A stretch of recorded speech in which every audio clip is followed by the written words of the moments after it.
I was on a solo road trip, driving through the desolate countryside at night.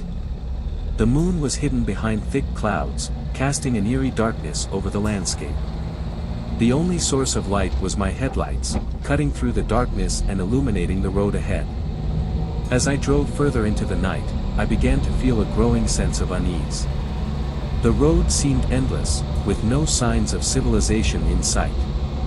I couldn't shake off the feeling that I was being watched, and a sense of foreboding settled over me like a heavy blanket. Suddenly, I noticed a flickering light up ahead. It appeared to be a dimly lit gas station, the only sign of life for miles. I pulled into the station, relieved to have found some semblance of civilization in this desolate area.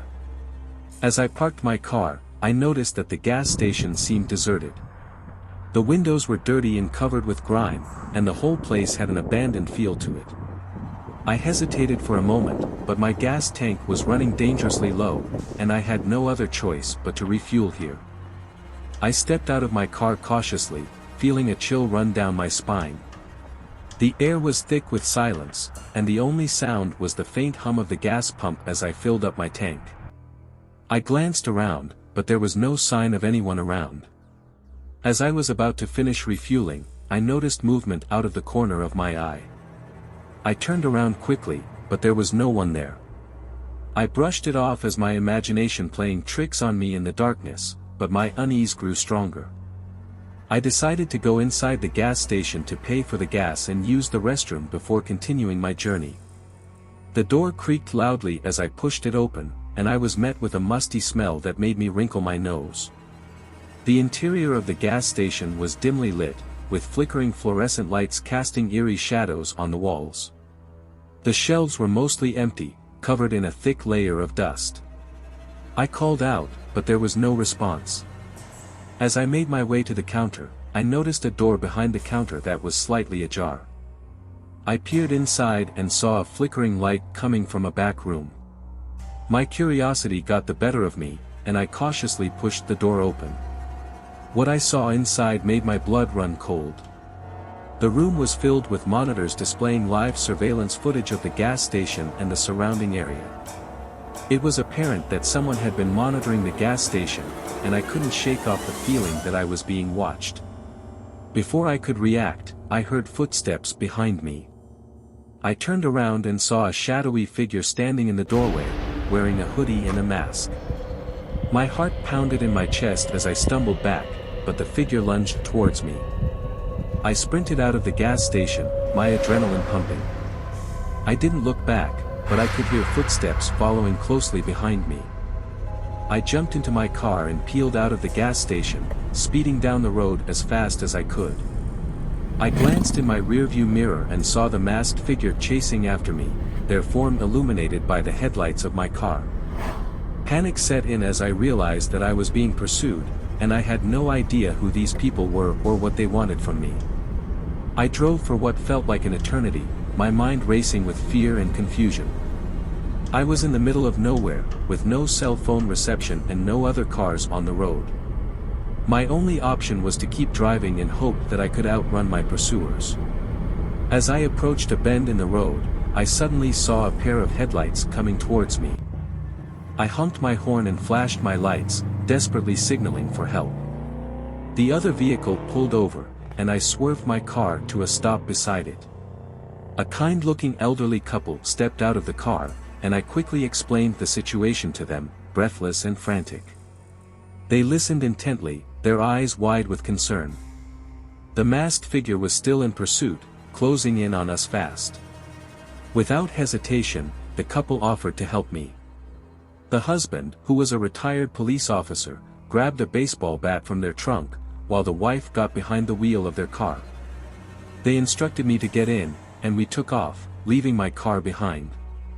We raced down the dark and winding road, the masked figure's car tailing us closely.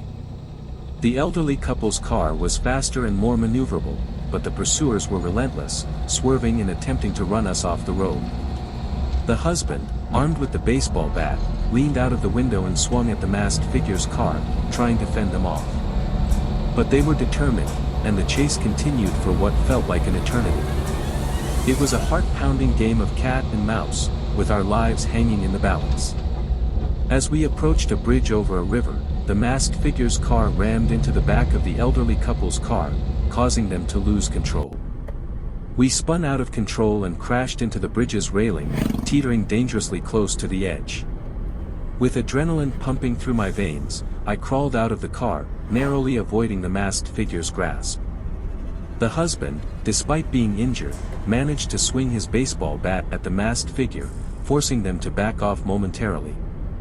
I helped the wife out of the car, and we all scrambled to the edge of the bridge, trying to find a way to escape. The masked figure recovered quickly and approached us, their intentions unclear.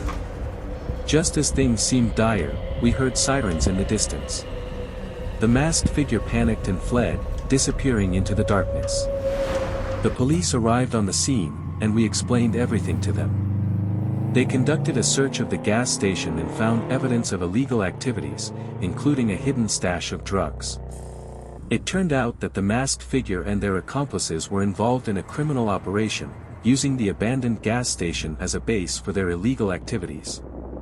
They had been monitoring the gas station, and I stumbled upon their operation, becoming a target as a witness.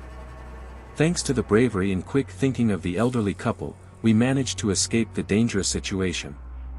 The masked figure and their accomplices were apprehended, and the gas station was shut down for good. In the aftermath, I expressed my heartfelt gratitude to the elderly couple for saving my life. They smiled kindly and assured me that they were just doing what anyone would do in that situation. We exchanged contact information, and I promised to keep in touch and update them on the case. As I continued my road trip, I couldn't shake off the sense of adventure and danger that I had experienced.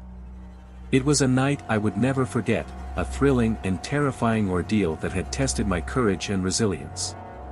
I learned to never underestimate the darkness that could lurk in the most unexpected places, and to always be vigilant, even during a seemingly routine night driving trip. Thanks for watching, and be sure to give the video a like and also leave a comment on your thoughts of the story. Also, let us know what kind of story you would like to hear next, or if you have a story you would like to share. We would love to hear from you. Please leave a comment or email us.